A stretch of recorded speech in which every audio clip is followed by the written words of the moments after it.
Why does the enemy attack your mind first? Why is it that the attacks are always in your thoughts and in your mind? See, what you need to understand is that whoever controls the mind controls the body. So what evil spirits do, they start to attack your thought process because they want to give you a false narrative.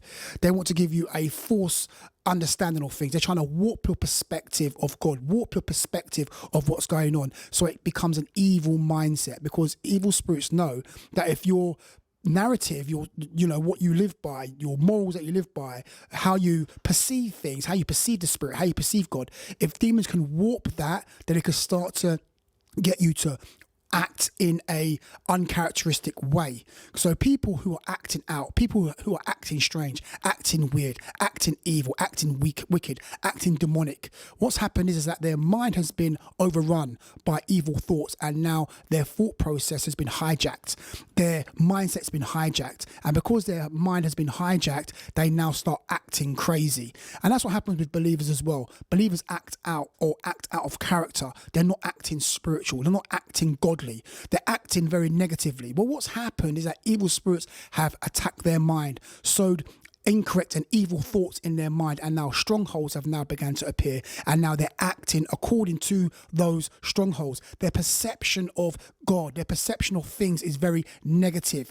I'm not going to get out of this. God doesn't love me. How's things? Nothing's ever going to change. Things are always the same. God's not moving. They start thinking that way. Well, what's happened is that evil spirits have warped that believer's perception, warped their mindset, and now they're speaking crazy, believing on crazy and believing evil things and believing lies, and now their life starts operating and going in the direction of those lies. So that's the reason why the enemy attacks your mind first, because he who controls the mind is going to be able to control your actions. So if evil spirits control your mind, then you're going to be manifesting evil actions. If God is paramount and controls your mind, then you're going to be doing good actions. Look at Christ. Christ's whole mind was absorbed by the will of God, by the things of God. He only spoke what he heard his father speak. He only did what he saw his father doing. Why? Because his mind was consumed by the Holy Spirit, consumed by God. So all of his thoughts were godly, and because all of his thoughts were godly, his life was godly. But there's other people in the Bible like Alexander and Hymenaeus and Demas and Diothropes and others in the New Testament, even Judas.